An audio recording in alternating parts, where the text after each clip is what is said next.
할렐루야. 우리 높임을 받을 때 조심해야 된다. 오늘 그런 말씀을 좀 전하려고 해요. 하나님께서 호흡이 있는 사람들에게 매일매일 문제를 내십니다. 여러분 살아가는 동안 계속 문제가 일어나죠. 그렇죠? 네, 그 문제를 여러분 잘 풀어내셔야 됩니다.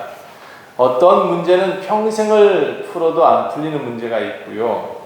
어떤 문제는 너무나 또 쉽게 풀리는 문제가 있어요. 그렇죠? 제 숙제는 참 이런 거죠. 교회의 모습들 아무리 열심히 해도 안 되나 하는 그런 모습도 있어요. 그런데 저는 또 이렇게 생각합니다. 하나님은 이 문제를 분명히 풀어주실 것이다.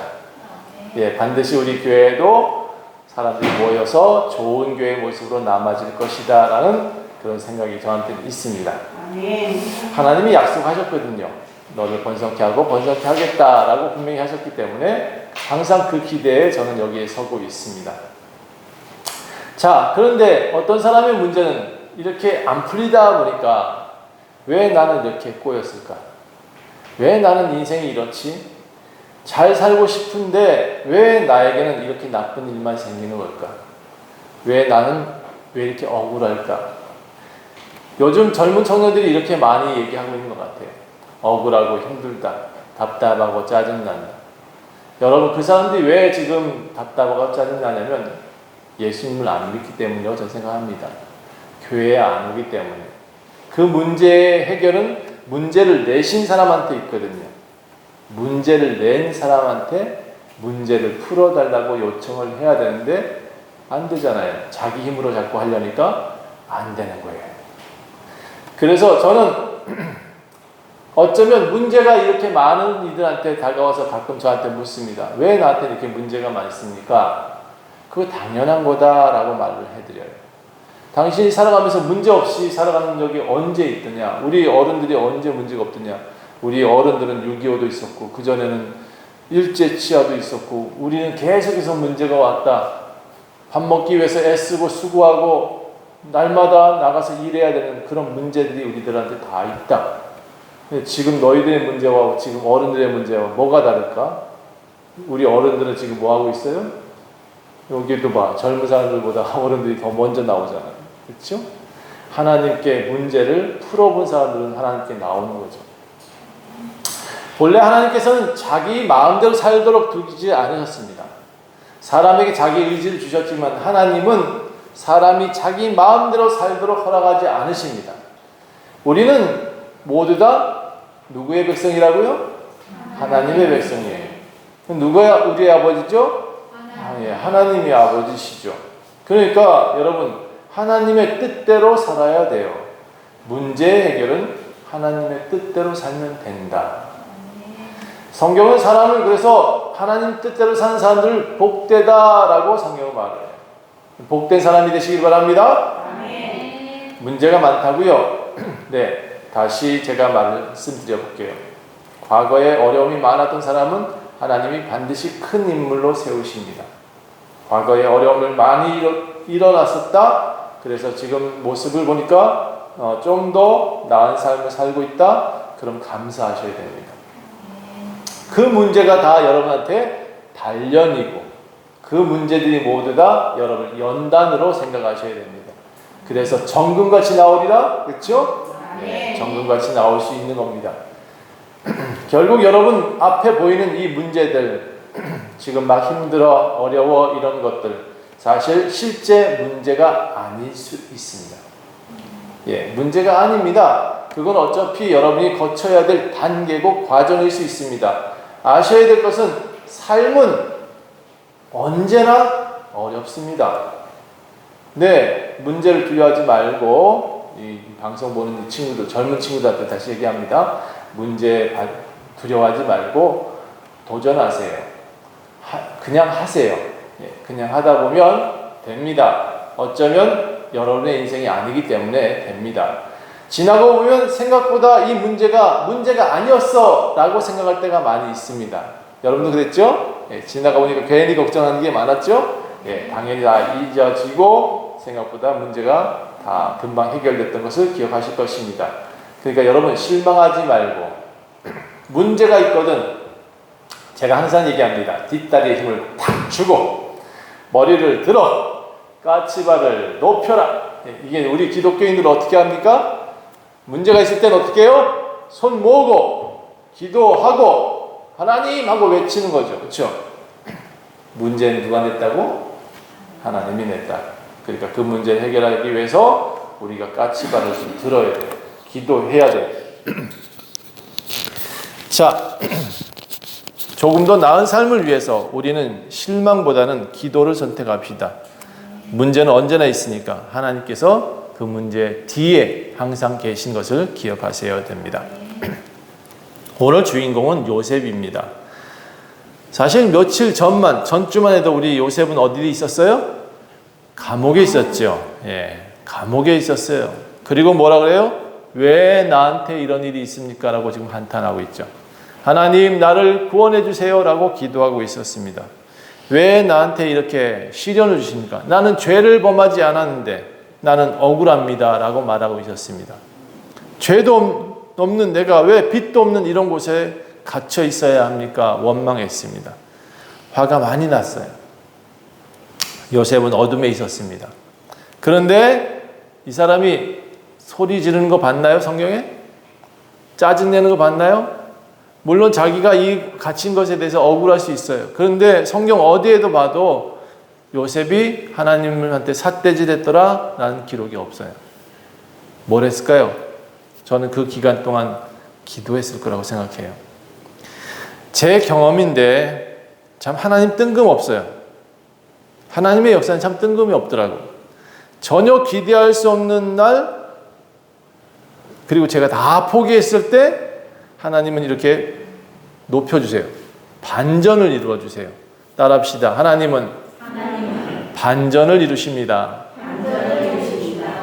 감옥에 갇혀있던 빵 관원이 죽었어요. 그리고 나가서 포도주 관원은 복직됐어요. 그 사람들한테 부탁을 했거든요. 요셉이 나가시면 제가 죄가 없으니까 바로한테 얘기해서 좀 살려주세요. 여기서 나갈 수 있게 도와주세요. 그런데 이 빵 관원이 까맣게 잊어먹었잖아요. 빵을 좀 태웠나? 아니, 술관원이다. 술관원이 완전히 까맣게 잊어버렸어요. 포도주 내리다가 잊어버렸나 봐요. 그렇게 2년을 또 잊어버렸어요. 2년 동안 아무도 요셉을 기억하지 않았어요. 감옥에서 살던 요셉은 이제 기대감도 없고 다 포기했어요. 다 내려놨어. 자, 41장 1절에 보세요. 41장 1절에 뭐라고 되어 있어요? 만 2년 후에 라고 되어 있어요. 만 2년 후에. 감옥에서 이제 술관원이 살아서 나간 지 만 2년 후에. 그러니까 감옥에 또 2년 더 있었다. 그렇죠? 꿈을 꿨다. 누가? 바로가 꿈을 꿨대요. 바로가 꿈을 꿨는데 아주 이상한 꿈이었나 봐요. 요셉한테는 참 2년 동안이 너무 길었는데 이제 다시 나갈 길이 없다고 포기하고 있었는데 바로가 꿈을 꿨어요. 네. 나일 강가에 바로가 서 있고 그 강가를 보니까 아름다운 살찐 7 암소가 올라오더래요. 강가에서 올라와서 풀을 열심히 뜯고 있었어요. 그런데 갑자기 그 뒤에 또 7마리 흉하고 파리한 암소가 올라오더래요. 아주 빼빼 마른 암소가 올라와서 아름답고 살찐 풀을 먹지 않고 암소, 앞에 7 암소를 낼름 잡아먹었다. 근데 잡아먹었는데 역시 파리하고 흉하더라. 왕이 이게 뭐야 하고 눈을 탁 떠서 에이 기분 나빠 하고 또 잤대요. 그런데 다시 꿈을 꿨어요. 잤는데 또 그날 갑자기 꿈을 꿨어. 한 줄기에서 무성하고 충실한 7가지 이삭이 나오더니 아주 튼실해서 아유 보기 좋다 했는데 갑자기 그 후에 또 가늘고 동풍에 바짝 마른 7 이삭이 나오더니 그 7 이삭이 무성하고 충실한 7 이삭을 다 삼켜버렸더라. 파리한 7 이삭만 남았다. 도대체 이게 뭐냐? 밤새 이제 잠을 못 자요. 그리고 아침에 불러요. 사람들 불러가 이게 무슨 꿈이냐? 그런데 아무도 해석을 못 해요. 그러니까 막 화를 냈겠죠. 이놈들 머리가 똑똑한 놈들이라고 다 데려왔는데 지금 뭐 하는 거냐? 꿈도 해석 못하고 막 소리치는데 갑자기 이제 다들 벌벌 떨고 있다가 술관원이 그때 기억이 나요. 아이고 맞아. 옛날에 요셉이 있었지. 그가 우리 꿈을 해석했었지. 그리고 나는 복직하고 그는 그의 꿈대로 죽었지. 그러면서 갑자기 이제 왕한테 얘기를 해요. 왕께서 꾸신 꿈을 해석할 자가 있습니다 하고 점수 따는 거예요. 이제 술관원이. 그리고 요셉을 소개해요. 자, 요셉이 감옥에 있었잖아요. 감옥에 있다 보니까 수염이 엄청 길었던 모양이에요. 옷도 다 이상한 옷이 됐겠죠. 그런데 그 사람을 갑자기 끄집어내니까 어떻게 왕 앞에 데려가요? 이거 당장 못 데려가잖아요. 얼굴이 수염이 이만큼 났는데. 그래서 사람들이 급하게 수염을 깎고 씻기고 옷을 입혔어요. 낡은 옷은 새 옷으로. 자, 입혀놓으니까 어때요? 준수해. 잘생겼어. 역시 잘생긴 요셉이에요. 이제 왕한테 앞에 가니까 바로 왕이 요셉을 환대합니다. 너가 꿈을 잘 해석한다고? 그러면 이 꿈도 좀 해석해줘. 여기 있는 사람들 하나도 해석을 못하네? 자, 내가 이런 꿈을 꿨어 라고 말을 해요. 바로의 꿈을 들은 요셉은 단번에 해석을 해요. 자, 뭐라고 그랬냐면 그 전에 16절을 보세요. 16절에 요셉이 바로한테 내 꿈 좀 해석해줘 라고 했더니 요셉은 이렇게 대답을 해요. 내가 아니라 하나님께서 바로에게 편안한 대답을 하실 것입니다. 자, 지금 이 요셉의 누구를 높이고 있어요? 하나님. 여러분, 그래서 인생의 모든 문제를 닥쳤을 때 누구를 높여야 되겠어요? 하나님. 그러면 문제가 해결될 수 있다. 그 문제의 답을 누가 주신다고 그랬어요? 하나님. 그래서 지금 요셉은 하나님께서 바로의 문제를 지금 해결해 주실 겁니다 라고 얘기를 하고 있는 거예요. 자기가 아니다라는 거예요. 여러분, 지금 이만큼 낮아져 있어요, 요셉이. 그러니까 보이는 거예요, 세상이. 그러니까 낮아져 있으면 하나님이 보여요. 그런데 높아져 있으면요, 안 보여요.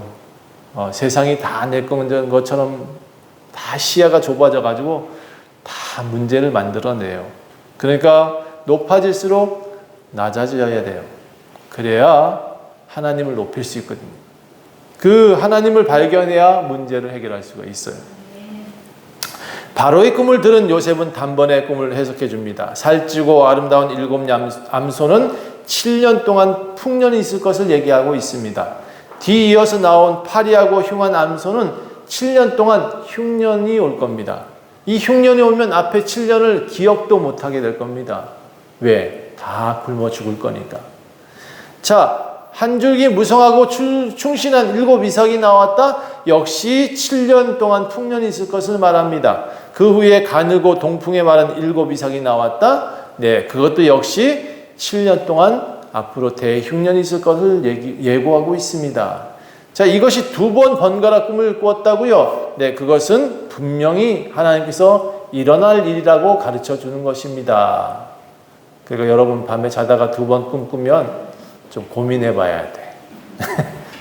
그 문제를 하나님 어떻게 해야 될까요? 하고 서로 하나님 기도하고 목사님한테 좀 알리고 뭐 그래도 걱정하지 말아요. 문제는 다 누구한테 있다? 하나님께 있다. 요셉은 명쾌하게 해석을 했어요. 왜요? 하나님께서 이미 작정하시고 누구한테 가르쳐줘요? 요셉한테 가르쳐줬으니까.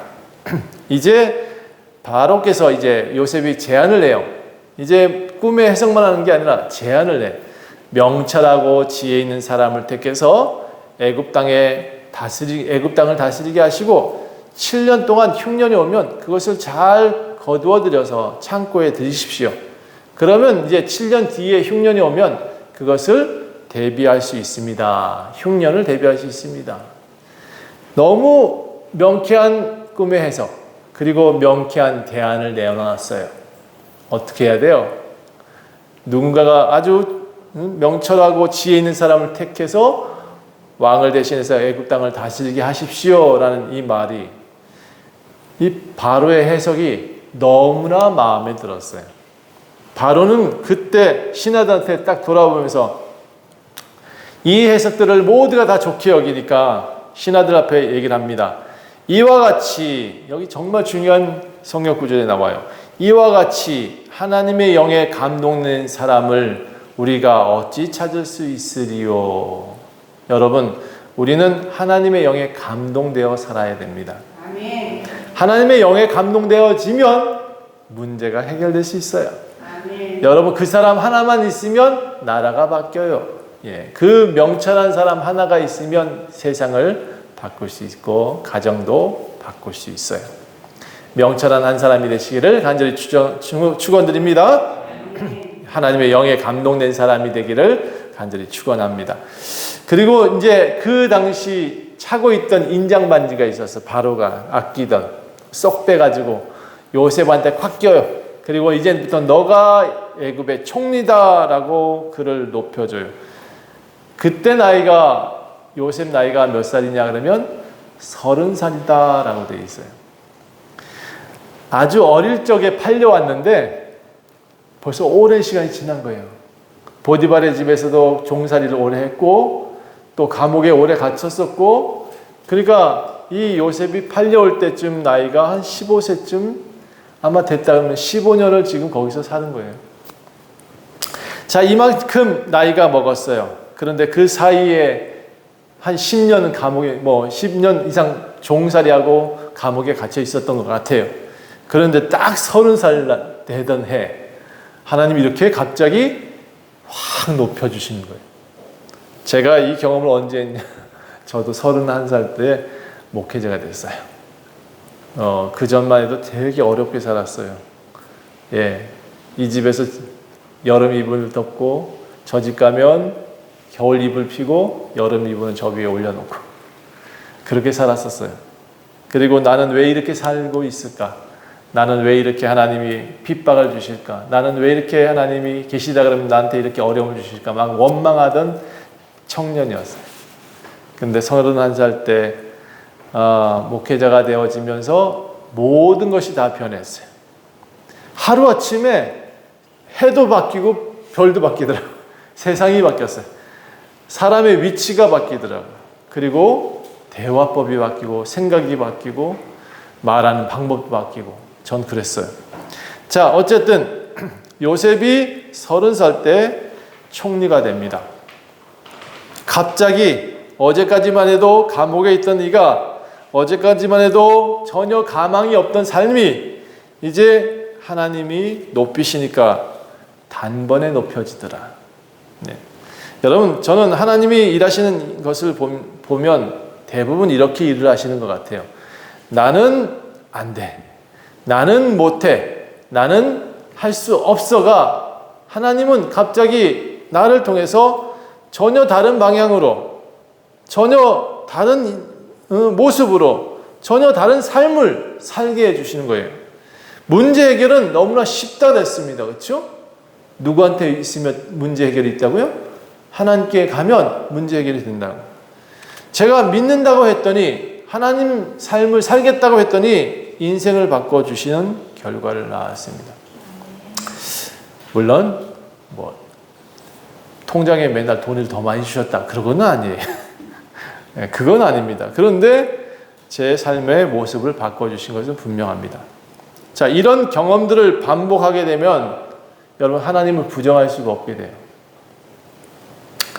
어느 정도 시간이 지나면서 하나님의 뜻대로 사는 것이 편하다라는 생각이 듭니다. 저는 그 이후에 제가 삶을 계획하지 않았습니다. 하나님이 분명히 무언가 계획하시겠지 하고 기도했습니다. 요셉도 이날부터 하나님의 삶을 살기 시작합니다. 애굽의 총리가 돼서 7년 동안 전국을 다니면서 창고를 짓고 대비를 합니다. 그리고 인장반지가 있잖아요. 바로가 온 것처럼 모든 사람들이 다 엎드리는 거예요. 아니, 애굽 사람도 아닌데 이방인이 총리 반지를 끼고 모든 사람들 앞에서 절을 받고 있다는 것, 이게 있을 수 있는 일이겠습니까? 예, 하나님이 높이시면 이렇게 높이시는 거예요. 예, 나라를 관리하는 사람이 됐고 곡간을 만들고 쌀을 모으고, 예, 그러다가 그 사이에 2명의 아이도 낳습니다. 총리 반지 끼자마자 바로가 사람을 결혼시켜 버렸어요. 결혼하려고 결혼한 게 아니라 강제로 결혼했어요. 그리고 낳은 아이가 누구냐? 므낫세와 에브라임입니다. 여러분 7년 금방 지나가죠, 그렇죠? 여러분 세월이 금방 지나갔듯이 이 총리가 된지, 요셉이 총리가 된지 7년은 금방 지나가 버렸어요. 그리고 어떻게 돼요? 그 풍성하던 풍년이 다 사라지고 갑자기 해와 달이 제대로 역할을 안 하네. 비는 어마어마하게 오고 해는 엄청 뜨겁고 곡식이 열리지 못할 정도로 되어버렸어요. 이제부터 흉년입니다. 흉년이 근데 한 해만 오면 그냥 먹고 살잖아요. 그렇죠? 어떻게 모아놓은 걸로 가지고. 그런데 2해, 3해가 넘어가 보세요. 여러분 배고프면 어떻게 한대요? 배고프면 빵 훔쳐 먹잖아. 그렇죠? 이때부터 흉년이 되니까 곡식이 안 나니까 모든 사람이 다 굶는 거예요. 굶으니까 어떻게 해요? 돈이 있던 거 들고 돈 있는 곡식 있는 사람한테 찾아가는 거죠. 누가 곡식이 있어요? 예, 바로 왕이 곡식이 있어요. 창고에 가득해. 그러니까 돈 들고 하나씩 왕한테 와서 돈 주고 곡식 사가고 가. 그런데 어느 시간이 지나니까 돈도 다 떨어졌네? 그럼 어떡해? 집에 있던 귀족들은 또 땅 있는 사람들은 땅 문서 들고 와서 왕 앞에 내려놓고 곡식을 갖고 가네. 그러면 이제 어떻게 돼요? 부국강국이라 해요. 그러니까 나라가 부유해졌어요. 그리고 백성들은 그래도 굶주림 없이 계속 유지하고 있었다. 7년이 금방 지나가겠죠, 또. 그런데 굶고 배고픈 사람은 어떻게 될까요? 7년은 엄청나게 긴 기간이겠죠.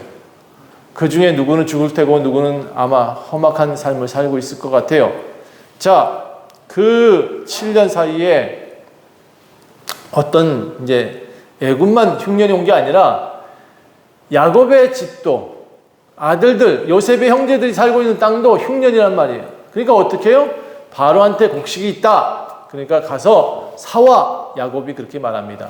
르우벤 큰아들한테 말하고 10 아들들한테 나가서 자루 하나씩 짊어지게 만들고 돈 지어줘서 사와 했는데 이게 문제예요.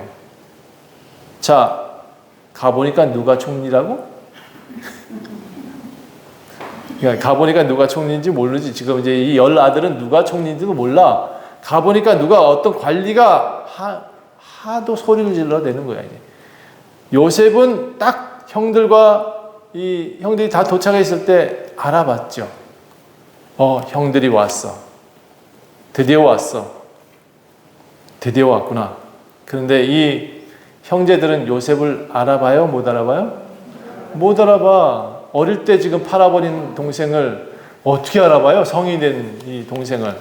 거기다가 이집트의 관리는 어떻게 하냐면 모자도 쓰죠. 관이라 그래요. 관도 쓰죠. 얼굴도 화장도 짙게 해요. 그러니까 못 알아볼 수밖에. 그리고 아주 위험 있는 얼굴로 만들어 놨으니까 도대체 알 수가 없죠. 발발발 떨 수밖에.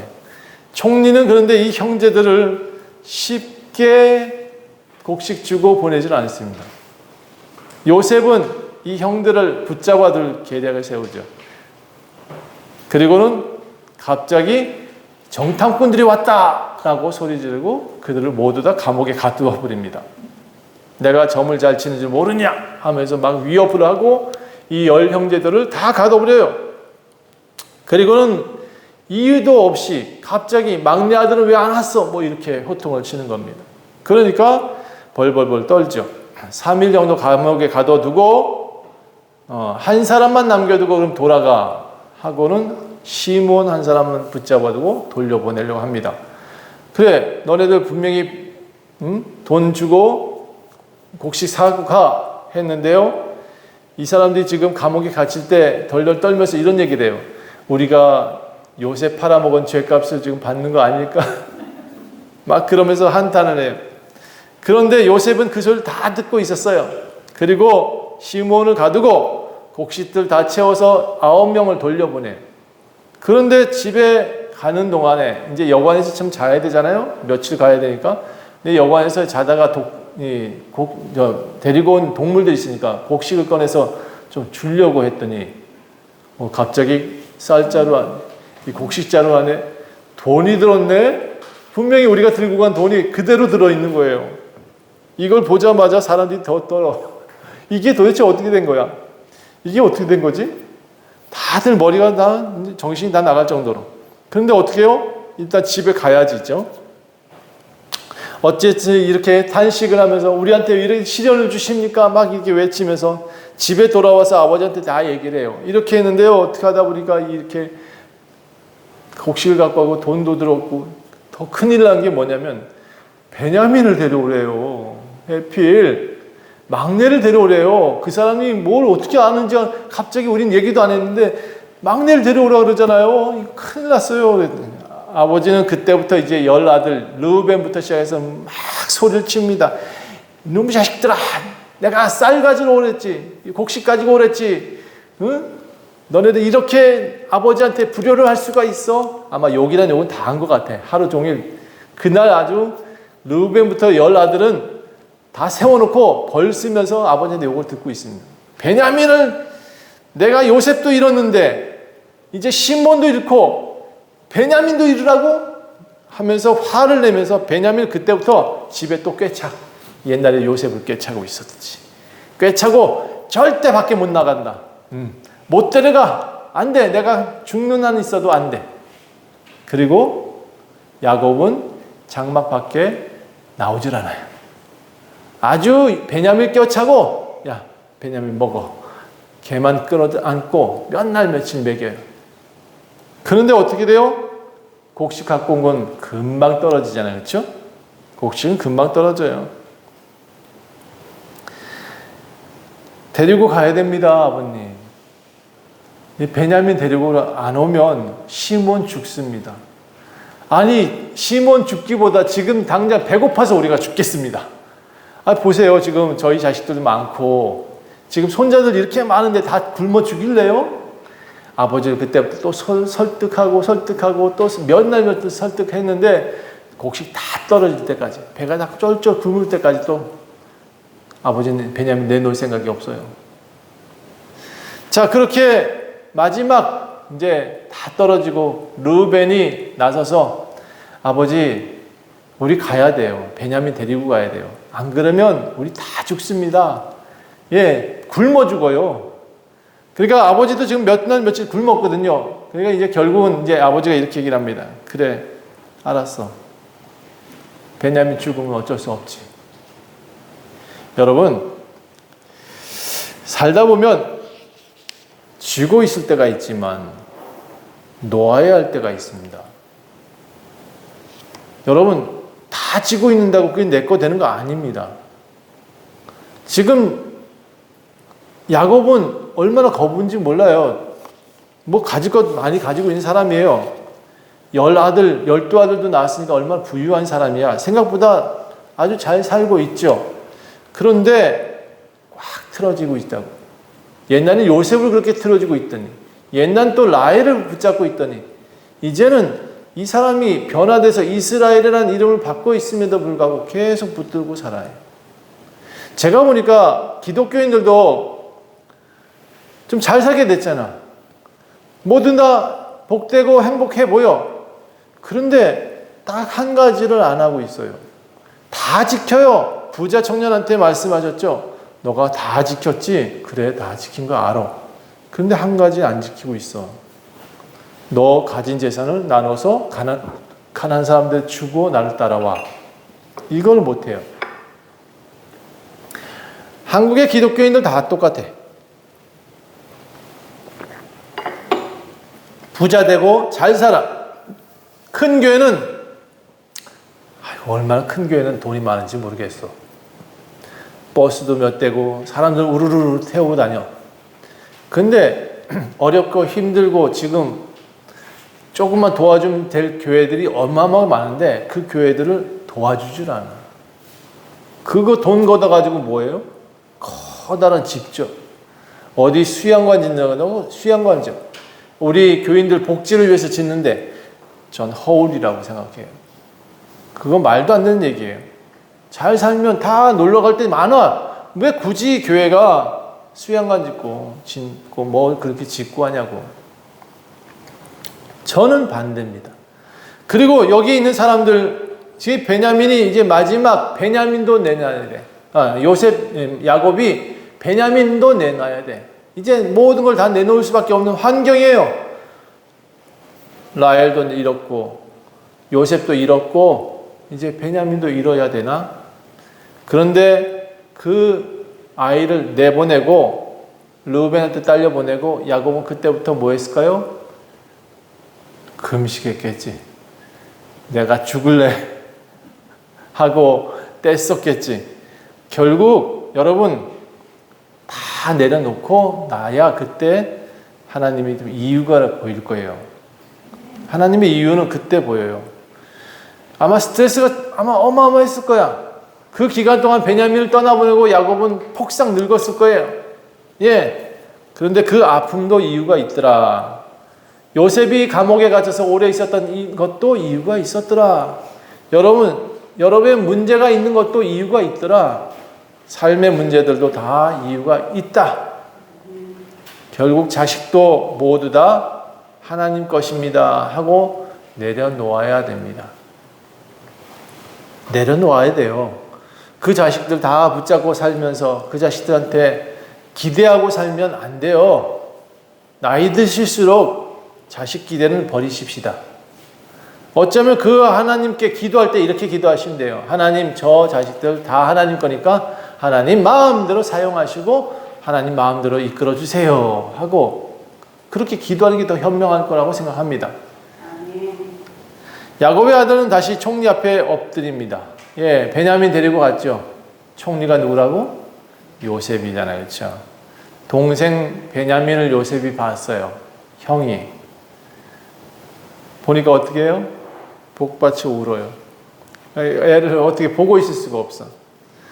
그리고 어떻게 눈물을 막 감추고 씻고 나와서 형제들한테 식사를 대접합니다. 근데 신기하게도 르우벤부터 이렇게 시므온 이렇게 차근차근 음식을 나눠주네. 차례대로 앉혔어 요셉이. 그 앉아있는 사람은 어떨까요? 지금 기분이. 어떻게 우리 순서를 다 알지?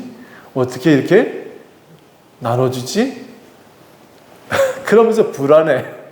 저 사람 진짜 용한 것 같아. 정말 신기해. 그러면서 자기들이 죄가 막 떠올라. 우리가 죄진 걸 어떻게 분명히 알 건데 큰일 났다 이제 우리는. 자, 그리고 그렇게 즐겁게 먹게 만듭니다. 그런데 말이죠. 요셉이 또 그 순순히 보내주나요? 네, 시험을 하죠. 형제들 시험해봐요. 이들이 지금 우애가 있는지, 이들이 지금 정말 똘똘 뭉쳐서 살고자 하는지 시험을 해봐요. 그리고 각자의 곡식자를 다 채워놓고는 또 돈을 다 집어넣었어. 가져온 돈을 다시 집어넣었어. 그리고 맨 막내인 베냐민, 얘는 집에 돌아가야 되는 애잖아요. 근데 해필 총리가 항상 즐겨 마시던 은잔을, 총리가 이렇게 들고 다니던 은잔을, 나중에 얘기하기를 이 은잔 갖고 점쳤다 그래. 그런데 그 귀중한 것을 베냐민 자루에 집어넣었어요. 돈도 집어넣고 은잔에다가. 예, 이게 왜 그렇게 했을까요? 다시 잡아오려고. 다시 이제 붙들려 옵니다. 다시 잡아와가지고 다 까봐. 그러니까 거기다 돈 다 나오잖아요. 이게 뭐예요? 도둑놈 됐네겠죠? 도둑놈들이 됐어. 거기다 베냐민도 보니까 돈도 들었고 거기에 은잔도 들었어. 더 큰 죄를 졌다, 그렇죠? 베냐민이. 그러니까 뭐라 그래요? 너네들 이거 다 돈은 돌려가고 곡식 갖고 가도 되는데 베냐민은 못 데려가겠다. 쟤는 벌 좀 받아야 돼 하고 붙들어 두겠다고 얘기를 하는 거예요. 그러니까 어떻게 해요? 이제 형들이 난리가 났죠. 얘 못 들어가면 누가 죽어요? 아버지가 죽잖아. 그러니까 베냐민은 못 들어가면 안 돼요 라고 이제 막 돈이고 뭐고 지금 자르고 뭐고 소용없어. 베냐민은 살려야 됩니다 라고 막 엎드려 비는 거예요. 그 중에 이제 유다가 나서서 이렇게 얘기를 합니다. 아, 베냐민 돌려보내 주십시오. 제가 대신 남겠습니다.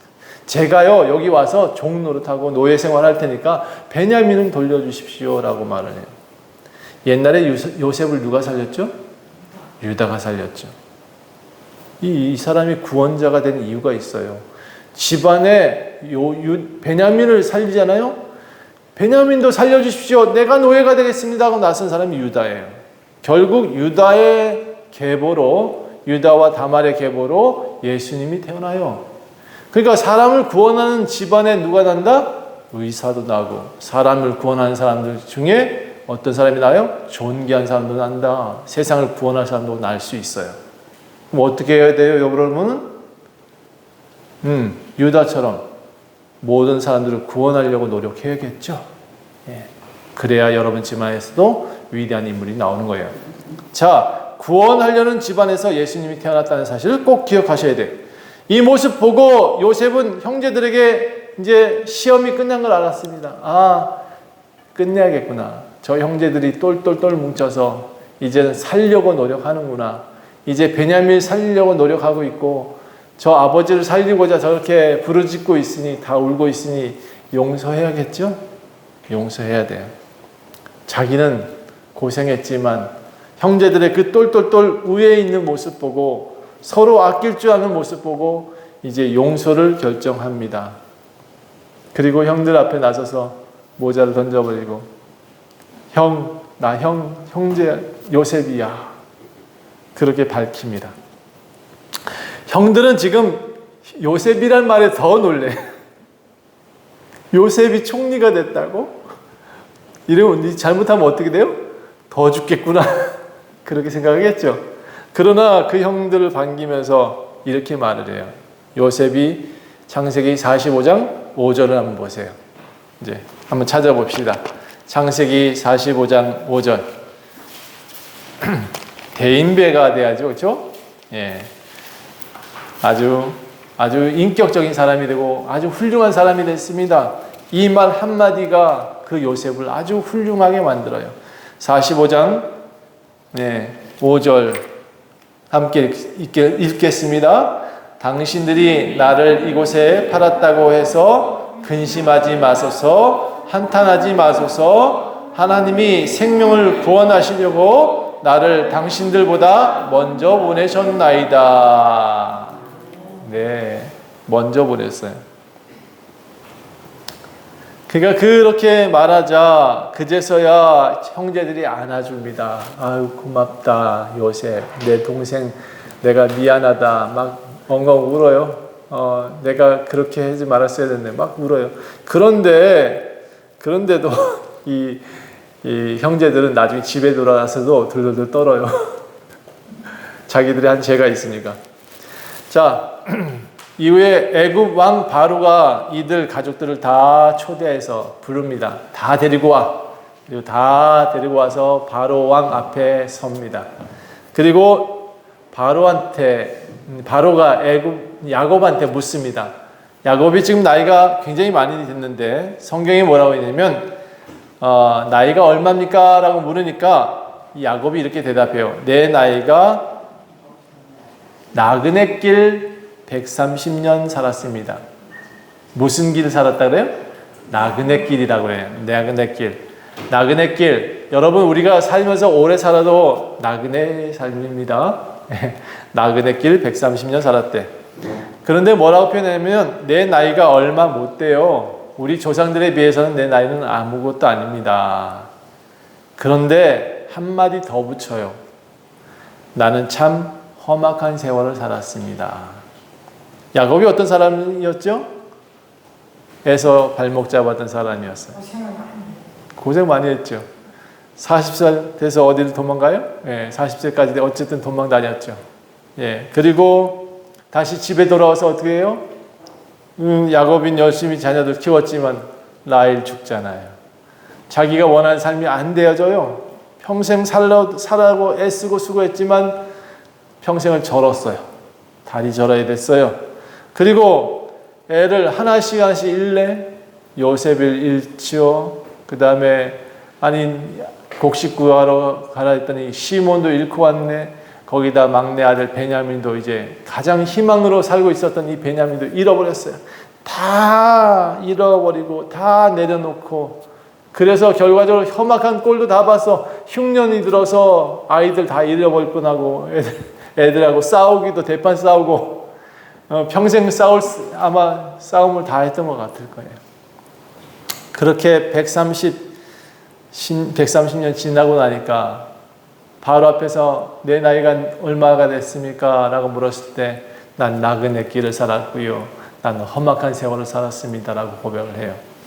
그런데 제가 생각해 보니까 왜 이렇게 험악한 세월을 살았나 라고 말을 하는가 살펴봤더니, 정말 여러분 다 지고 있는 삶은 험악한 삶인 것 같아요. 생각해 보세요. 야곱은 처음부터 지고 살아왔잖아. 누구를? 발목을 쥐었잖아. 형제들 발목 잡고 태어난 아이고, 평생을 그렇게 뭔가 쥐려고 애썼던 삶이야. 베냐민도 못 놓겠고 요셉도 못 놓을 그런 사람이었고 라헬도 못 놓을 그런 사람이었어. 다 지고 살았는데 어떻게 해요? 죽을 때쯤 돼서 하나님 다 놓게 하시잖아요. 다 놔야 편하다고. 다 놔야 돼. 이후에 나중에 야곱이 죽습니다. 애굽에 간 지 17년 뒤에. 그러니까 야곱 나이가 147세 때, 죽음이 가까이 올 때 이제 사람들 다 불러놓고 자식들 다 불러놓고 축복을 합니다. 그 중에 제일 먼저 누구를 축복하느냐? 요셉의 아들 두 아들, 므낫세, 에브라임을 축복합니다. 근데 해필 또 이렇게 겹쳐서 이렇게 원래 축복해야 되는데 장자 먼저 오른손 놓고 왼손 찾아 놔야 되는데 이것도 겹쳐서 이렇게 놔요. 이유가 있었겠지. 분명히 이유가 있다고 말하면서 그렇게 축복을 합니다. 그런 민족이 될 것이라고. 자, 그런데 아버지가 죽자 이 형제들이 다시 옛날 생각이 납니다. 요셉이 이제 우리를 벌하면 어떡하지? 그러면서 이제 야곱이 말하지도 않는 얘기를 지어내요. 요셉한테 가가지고 아버지가 죽기 전에 우리가 죄 지은 것들을 용서하라고 했어. 요셉 용서해줘. 지어낸 얘기를 해요. 아버지 그런 얘기 한 적이 없어. 그런데 나중에 그 얘기를 듣는 요셉이 뭐라 그러냐면, 형님들 걱정하지 마요. 내가 두려워하지 마요. 나를 두려워하지 마요. 나는 하나님을 대신할 수 없어요. 라고 말해요. 여러분 성숙한 신앙이 되면 이런 말을 할 수가 있어야 돼요. 나한테 해코지하고 평생 나한테 돈 빌려가서 안 갚고, 그렇죠? 하도 많잖아요 주변에. 그런데 그 사람들 어떻게 용서할 수 있어요? 나는 용서 못해, 그렇죠? 그런데 나중에 그 사람들이 다가와서 미안해, 내가 살려다 보니까 그렇게 했어, 어쩔 수 없이 그냥 평생을 갚을게, 이렇게 얘기한다 그러면 어떻게 하실래요? 당장 멱살 잡고 돈 내나 하실래요? 이렇게 하십시다. 내가 하나님을 대신할 수는 없으니 당신이 어렵게 사는 삶 하나님께 돌려서 갚으세요. 그렇게 하고 쿨했으면 좋겠어. 어쩌면 조금이라도 갚으면 그래 내가 퉁쳐줄게 하고 좀 마음을 크게 가졌으면 좋겠어요. 왜요? 어차피 그도 죽고 나도 죽을 거니까. 여러분, 당신이 나를 헤아려 하였으나 하나님은 그것을 선으로 바꾸서 오늘같이 많은 백성을 구원하게 하려 하셨습니다. 이 과정 다 하나님이 주신 거예요. 다 하나님이 계획하신 겁니다. 모두 다 하나님의 경륜입니다. 따라합시다. 모두 다 하나님의 경륜입니다. 이 세상을 움직여가는 것도 하나님이시고요. 우리 개인 하는 사람 한 사람 만들어 가시는 것도 하나님이시고요. 우리가 겪었던 모든 것들도 다 하나님 품 안에 있고 손 안에 있습니다. 그러니까 너무 원망하지 마세요. 자, 지금 살아가는 모든 것이 하나님의 경륜이라고 말하고 있습니다. 그러니까 여러분, 어려운 시절, 지나간 시절 기쁘게 여깁시다. 어쩌면 나를 단련하고 나를 장성케 했으니까. 또 두 번째, 과정보다 결과를 믿으세요. 저 문제 뒤에 누가 있다고요? 하나님이 있으니까 문제 반드시 해결해 주실 것입니다. 자, 하나님은 언제나 일을 하시는 분이시라는 걸 알고 계셔야 됩니다.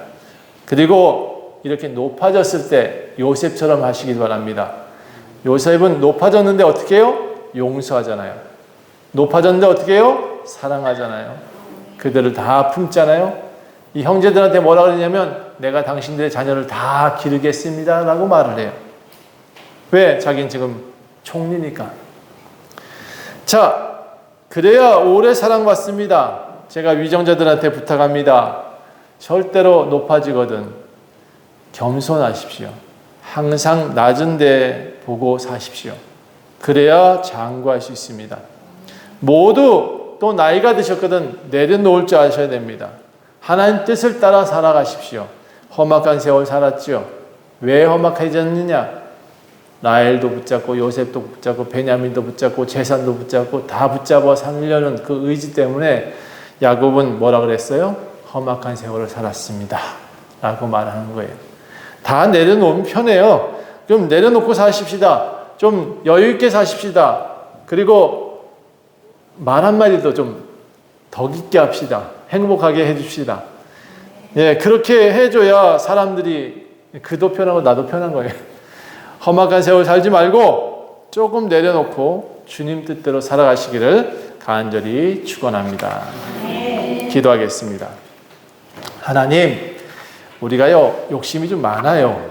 세상에 나와보니까 다 갖고 싶고 다 누리고 싶고 다 열심히 벌고 또 좋은 집에 좋은 것만 쌓아놓고 또 후대한테 많은 걸 남겨주고 싶고, 그런데 주님 그렇게 애쓰고 수고해도 자식들이 그 재산 다 못 지킵니다. 하나님, 그러니 우리가 이제 예수님을 남겨줄 수 있게 도와주세요. 예수님만 남겨서 우리 자녀들도 하나님 방법대로 잘 살아갈 수 있도록 도와주세요. 여기 모인 모든 이들이 그 방법을 선택할 수 있도록 도와주세요. 감사드리며 예수 그리스도 이름으로 간절히 기도합니다.